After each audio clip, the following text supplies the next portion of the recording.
J'ai le grand plaisir d'être le maître de cérémonie de l'heure 30 qui suit maintenant. Je vais vous présenter aussi les différents intervenants. Gérald Vernet, le président et fondateur de Digivolution. Donc, qui dit Digi, dit cyber, vous avez compris. Et ce que nous faisons là, c'est tout simple. S'il y a blackout, s'il y a pénurie, vous vous rendez bien compte, ça a été abondamment dit ce matin, nous aurons quelques soucis. Donc, quand Maxime, que je remercie, que je félicite pour son superbe travail, m'a dit besoin de toi, pas hésiter longtemps. Donc c'est pour ça que vous voyez aussi notre logo, le logo de la fondation.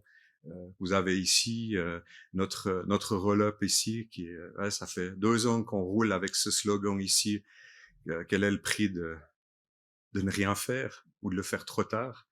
Voilà, donc c'est dans ce sens-là, cet après-midi, que nous avons préparé avec les 3 conférenciers qui vont suivre ce panel géopolitique. Donc, on a vu la thématique opérationnelle, on a vu les conséquences, vous avez pu en juger.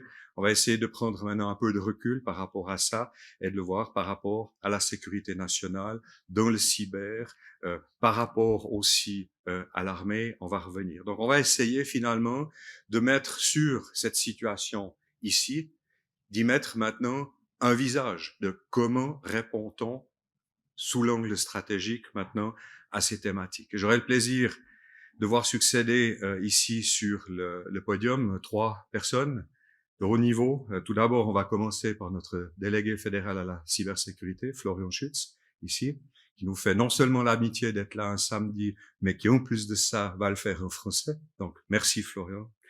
Nous aurons ensuite le brigadier Hans Jakob Reichen, qui est le chef d'état-major du commandement des opérations de l'armée. Vous avez vu peut-être passer le terme hub, voilà, c'est le hub des opérations, c'est chez lui que ça se passe. Et puis nous finirons de prendre une altitude qui nous emmènera encore un bras plus haut, peut-être, j'espère, avec le docteur Vautravers. Il vient de l'arme blindée, moi je viens de l'infanterie, mais je lui pardonnerai tout ça. Donc le rédacteur en chef de la revue militaire suisse, si vous y êtes pas abonné, c'est le dernier moment pour le faire. Vraiment une publication d'un niveau assez exceptionnel. Donc voilà, puis moi je vous ai d'abord préparé aussi vos estomacs avec un peu de corruption, hein, le Cybergummi Berli, n'est-ce pas? Voilà, qui est important pour adoucir les mœurs. Donc voilà, ça c'est le programme dans lequel on va aller. J'aimerais juste maintenant, effectivement, introduire. Et nous avons parlé beaucoup aujourd'hui, et nous continuerons d'en parler, de l'anticipation. C'est aussi la raison pour laquelle vous voyez sur le roll-up ici, Prepare for the Next, qui est notre sous-slogan. Effectivement, nous avons un sérieux problème dans notre pays lorsque nous comprenons les risques de mettre en œuvre en fait les mesures pour pouvoir les contrer, pour pouvoir les réduire. Donc ça, c'est vraiment dans l'ADN de Digivolution. C'est aussi dans l'ADN, vous avez vu passer à plusieurs reprises maintenant un autre logo sur l'ensemble des documents que vous avez reçus, électroniques ou papier, qui est le Swiss Cyber Hub, qui aura lieu à Fribourg les 12 et 13 octobre de cette année, avec un angle d'attaque très différent de ce qui nous a été présenté ce matin par M. Maillancourt. Nous, notre objectif, c'est que chaque visiteur, en particulier les responsables des communes, les responsables des entreprises, des petites entreprises, repartent avec un sac à dos bourré de choses qu'ils peuvent vraiment mettre en œuvre à leur niveau. Donc, on va pas descendre ni dans la technique, on va pas non plus monter dans les stratosphères cybernétiques. On va faire en sorte que chacun quitte Fribourg avec quelque chose dans le sac à dos qu'il puisse mettre en œuvre. Ça, c'est notre ambition et je peux vous dire, nous y bossons fort. Alors, vous avez vu la définition du cyberespace ce matin. Prenons une autre image ici, une image d'infrastructure, et je vous montre à dessein cette ville ici. Je me déplace juste. Vous connaissez certainement Solange Garnauti, professeure à l'Université de Lausanne, qui nous a pondu un bouquin qui s'appelle OFF. C'est pour ça que vous avez maintenant ici OFF. en surface. Et ça se passe aux États-Unis. Alors c'est très pratique, comme ça c'est pas chez nous, ça n'arrive qu'aux autres. Voilà.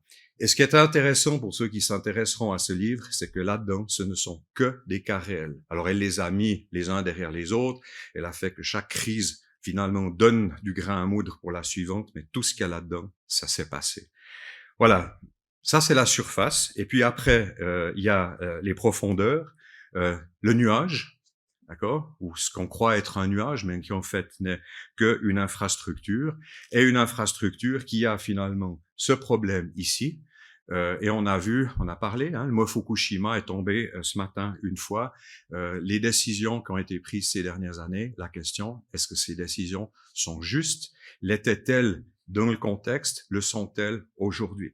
Donc ça, ce sont les grandes questions qui vont venir, et ce sont des questions auxquelles notamment Alexandre Vautravers, par rapport à ce qui est des dépendances, des vulnérabilités, pourra venir là-dessus.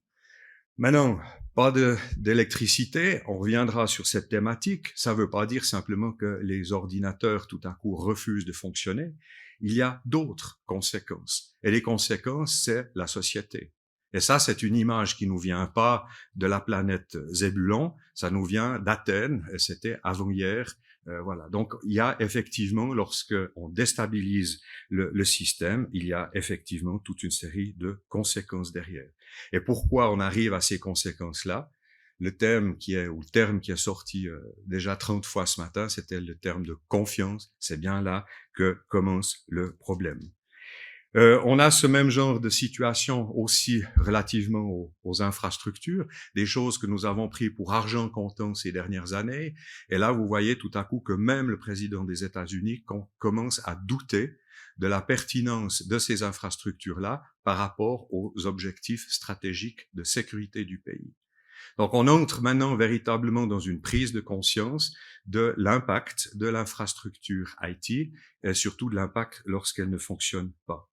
On aura aussi l'occasion d'approfondir, et je pense que Florian Schütz va venir là-dessus, sur maintenant les conséquences de l'utilisation du cyber dans la guerre. L'avons-nous eu, ce cyber-Armageddon? Non. Est-il impossible? On verra.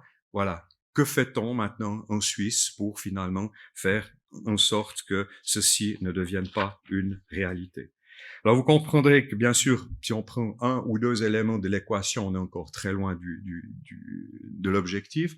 C'est pour ça que nous, on a au niveau de notre méthodologie dans la fondation maintenant 3 termes qui nous sont absolument chers au niveau méthodologique. Ce sont bien sûr pas ceux qui nous sont offerts par ce splendide comment dirais-je, élévation ou prolongation de notre cerveau.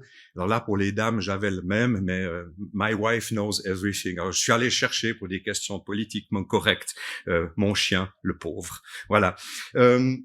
Voilà. Et nous, notre méthode, c'est pas ça. Notre méthode, c'est notre intelligence, c'est notre capacité aujourd'hui à comprendre nous-mêmes, dans notre environnement, ce dont il s'agit. Et voilà les 3 termes qui, chez Digivolution, c'est la mafia qui est avec moi, qui porte ce truc ici à la boutonnière. C'est comme ça qu'on travaille. C'est véritablement avoir cette approche holistique, tous les termes qui sont importants, de les mettre ensemble. Et puis nous sommes certes très, très intelligents, mais nous avons besoin d'aide et donc nous travaillons véritablement dans une approche réseau. D'accord? Il s'agit de mettre les compétences autour de la table. Et lorsque nous faisons cela, eh bien, il s'agit effectivement de prendre en compte l'ensemble des éléments qui, d'une manière ou d'une autre, soit impactent le cyberespace ou sont impactés par celui-ci. Donc, nous travaillons ici sur l'ensemble des tuiles que vous avez sous les yeux. Donc voilà, pour approcher ceci cet après-midi, donc nous allons travailler en 2 étapes. La première, chacun de nos orateurs, à commencer par Florian Schütz, auront quelques minutes pour apporter leur message central. On va faire le tour et puis ensuite on va se déplacer en phase 2 sur les 2 tables ici au centre et je vais leur poser 3 questions. Alors, je vous rassure, on l'a quand même préparé pour être sûr que ce soit le message picobello qui puisse vous être délivré. Dans les 3 thèmes qui nous sont aussi chers chez Digivolution, comme par hasard, la confiance, la résilience, et puis un terme que nous avons complètement négligé ces dernières années, c'est celui de la souveraineté. Voilà pour l'introduction. Florian, s'il te plaît.